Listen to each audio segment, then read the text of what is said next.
Hello दोस्तों, industrial electronic की series में आपका स्वागत है। आज के पहले पार्ट में हम जानेंगे सेमीकंडक्टर क्या होते हैं, सेमीकंडक्टर का एटॉमिक स्ट्रक्चर कैसा होता है और सेमीकंडक्टर में इलेक्ट्रिक प्रवाह कैसे प्रवाहित होता है। क्योंकि इंडस्ट्रियल इलेक्ट्रॉनिक की इस दुनिया में जो सबसे ज्यादा उपयोग होने वाले धातु होते हैं वह सेमीकंडक्टर होते हैं। तो पहले हम जानते हैं कि यह सेमीकंडक्टर क्या है।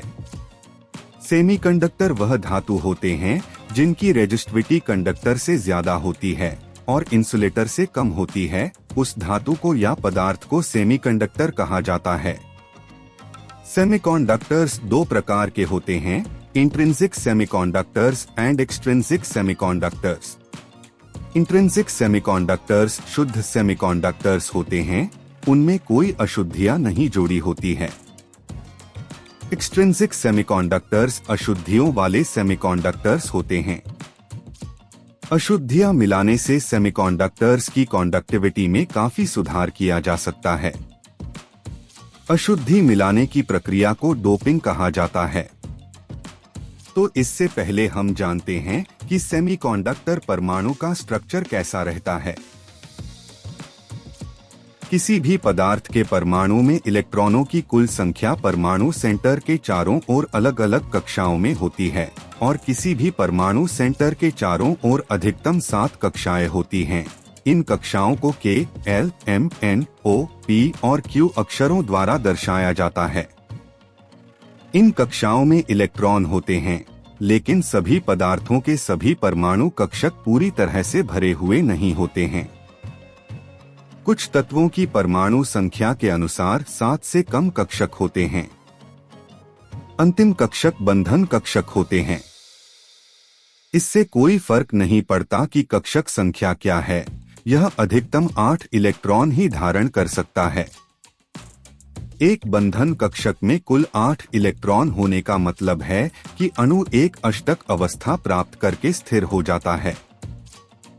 8 से कम इलेक्ट्रॉन वाला प्रत्येक अणु हमेशा अपने अंतिम कक्षक को भरने की कोशिश करता है, इसलिए यह पहले पड़ोसी अणु के साथ साझेदारी करता है या पड़ोसी अणुओं के बीच इलेक्ट्रॉनों का आदान प्रदान करता है ताकि पदार्थ के अणु एक साथ जुड़ जाएं। इसी को बंधन क्रिया या बॉन्डिंग एक्शन कहा जाता है।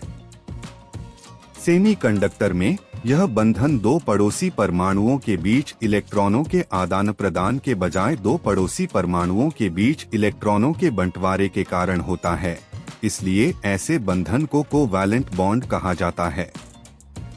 कोवैलेंट बॉन्ड में प्रत्येक परमाणु समान संख्या में इलेक्ट्रॉन साझा करता है। ये साझा इलेक्ट्रॉन एक बंधन बनाते हैं। उदाहरण के तौर पर हम जर्मेनियम परमाणु को वैलेंट बॉन्ड देखते हैं। जर्मेनियम परमाणु के सेंटर में 32 प्रोटॉन और 42 न्यूट्रॉन होते हैं और 32 इलेक्ट्रॉन सेंटर से जुड़े हुए होते हैं। जर्मेनियम परमाणु के पहली कक्षा में 2 इलेक्ट्रॉन, दूसरी कक्षा में 8 इलेक्ट्रॉन, तीसरी कक्षा में 18 इलेक्ट्रॉन और चौथी कक्षा में 4 इलेक्ट्रॉन होते हैं। यह चौथी कक्षा के इलेक्ट्रॉन पड़ोसी अणु के साथ जुड़कर अपनी बंधन कक्षा को भरने का प्रयास करता है।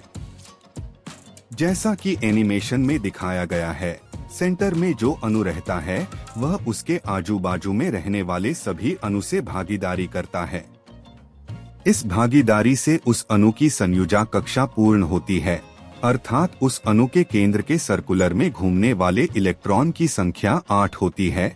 इस प्रकार सेंटर का अणु आसपास के अणु के साथ कोवेलेंट बॉन्ड तैयार करता है। अभी इससे ये समझ में आता है कि यह कोवैलेंट बॉन्ड की वजह से जो इलेक्ट्रॉन होते हैं वह मुक्त नहीं रहते, इसी कारण स्थिति में करंट नहीं बहता। करंट फ्लो के लिए इस बंधक को तोड़ना आवश्यक होता है। जर्मेनियम कंडक्टर का यह बंध तोड़ने के लिए 0.7 इलेक्ट्रॉनिक वोल्ट इतनी ऊर्जा उसको देनी पड़ती है, मतलब इतनी ऊर्जा उसको बाहर से देने के बाद ही उसमें से इलेक्ट्रॉन मुक्त होंगे।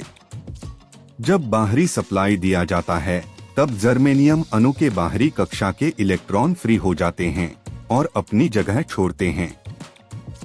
तो वहाँ एक खाली जगह बन जाती है, उसको होल कहा जाता है। अब यह होल पास के अणु के इलेक्ट्रॉन को अपनी तरफ आकर्षित करता है। तो इसे एनिमेशन से समझते हैं। बाहरी सप्लाई चालू होने से ए बिंदु का इलेक्ट्रॉन मुक्त होता है और वहाँ होल बन जाता है। यहाँ ए बिंदु का होल बी बिंदु के इलेक्ट्रॉन को आकर्षित करता है। बी बिंदु होल बन जाता है।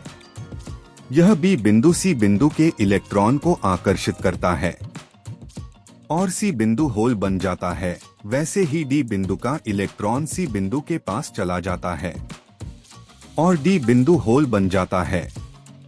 इस प्रकार इलेक्ट्रॉन फ्लो डी बिंदु से ए बिंदु तक बैटरी सप्लाई के नेगेटिव टर्मिनल से पॉजिटिव टर्मिनल तक फ्लो होता है और होल का फ्लो पॉजिटिव टर्मिनल से नेगेटिव टर्मिनल्स तक होता है।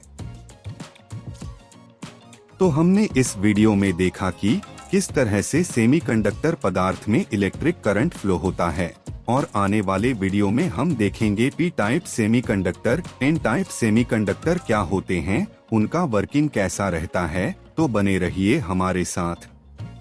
Thanks for watching.